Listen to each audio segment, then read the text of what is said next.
TurboBid Setup Wizard is designed to assist you with the process of entering your company information, overhead, profit, sales tax, and your field employee information. If you really want your estimates to be accurate and you want your bid package to be correctly formatted with your company information, you really need to complete the Setup Wizard. The wizard consists of 9 steps broken up into 3 different sections. You have your company information, and the company information is mainly used for your documents, for your bid price report and just your whole bid package. It's for your header, your signature, for your logo, and so on. Another subject is financial, where you can account for your overhead and profit. The third step is for your field employees. The selections that you make in the wizard are going to be your default settings. So any new projects will automatically use the values that you select in the wizard. You will be given the option to apply any new settings to all of your existing active projects as well, so you don't have to go back and change anything. Just keep in mind that you do have the ability to go into any project and change the values just for that one specific project without resetting the default values. So for the wizard, it's going to take you into 9 steps, and it's going to highlight the area that you need to fill in the data for each step. That's the blue outline. When you have completed a step, you'll click the next button, and then that will take you to the next step in the wizard. Now you'll notice in the screen I'm showing you, you have company name, proposal from, and title, and those all have drop downs. That's because in the Format Formal Proposal section of your report documents, you have the option of creating and maintaining multiple values for those. And here's a good example. Title, President, VP, Account Executive. So if you have multiple people performing estimates and you might need to have different settings, that's fine. So in the wizard, if you have an existing value that you want to use as your default, just select it. If you want to create a new one, just type it in, and then that will add it to that list in the drop-down. Now notice the informational icons. Those are in there to show you where that information is entered in the reports. So that allows you to follow that path when you're in a project and then edit that information for a particular project. For the address, phone number, cell number, fax, and email address, there is no format requirement. So whatever you type in there, that's how it will be displayed in your report. So make sure you use the formatting that you want. If you don't have particular information, like in this screen, we don't have cell phone displayed. If the data is empty, then nothing will be entered into the reports. It won't even reference, in this case, cell number. All right, let me show you where this information is used.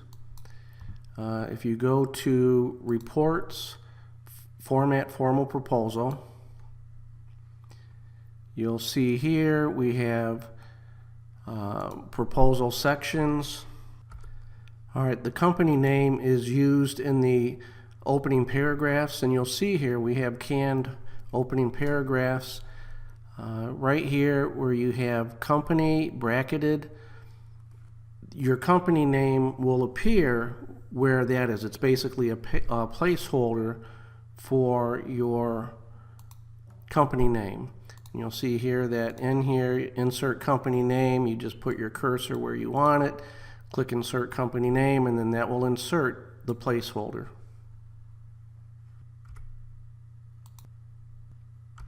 All right, the other section where the company information is used, whatever you type in the wizard, it will use those values for in here. And this is your footer. So that's where the company information goes, as well as you have proposal from. There again, whatever you select in the wizard, that's what will be used for your proposal froms.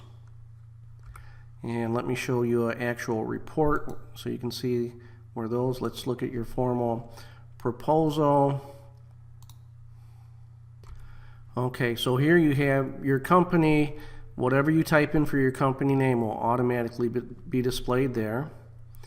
And here's your footer information. So whatever you type in the wizard, that's what will be displayed in all of your footers.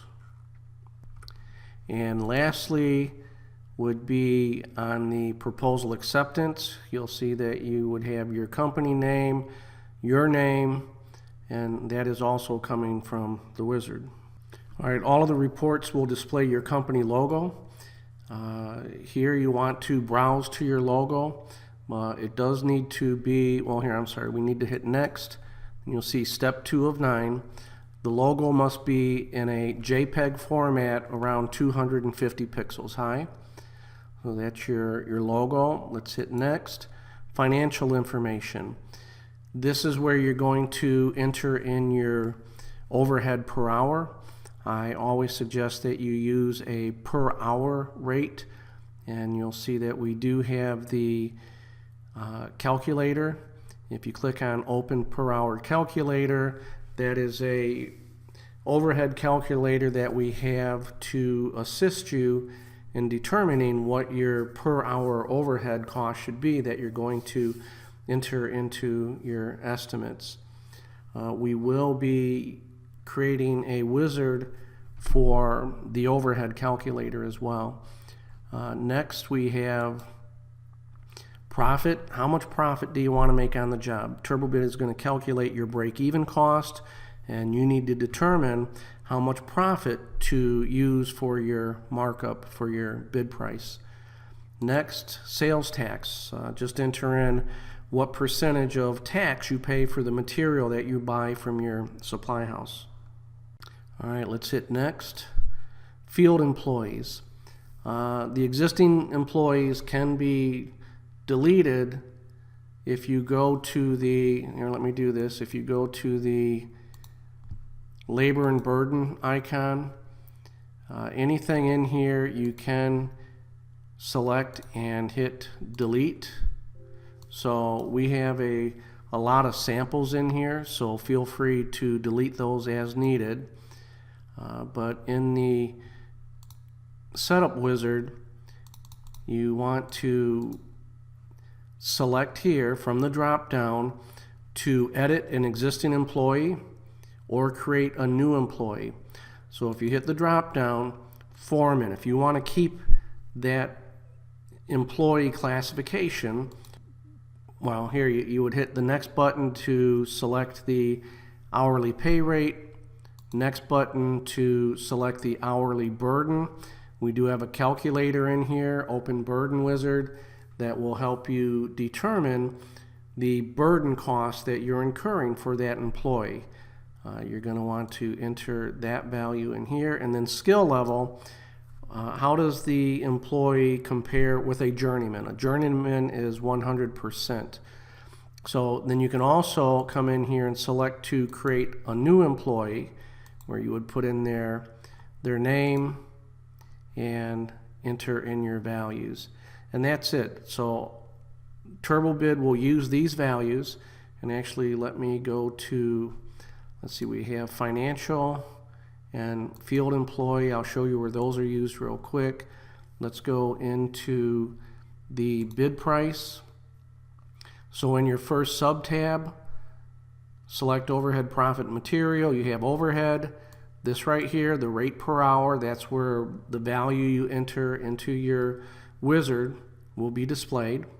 And remember, you can come into any particular project and change this for that project. And it's not going to reset the the values in the wizard, it won't override those unless you come down here and hit apply settings to new projects, and that will override the wizard. It will actually put this value into the wizard. And then you have the profit percentage here from the wizard, and here is your sales tax. So that's where those values are used. And for the employees, that would be in your direct cost, labor and burden. So here's your employees. So you're going to select the employees that are going to be on a particular project, and here's where those values and skill level are coming into play. So you can see that these values are scattered throughout the program. So the reason we did the wizard is just to give you one central point to be able to enter and edit all of that information. So we hope that you like the wizard. Thank you.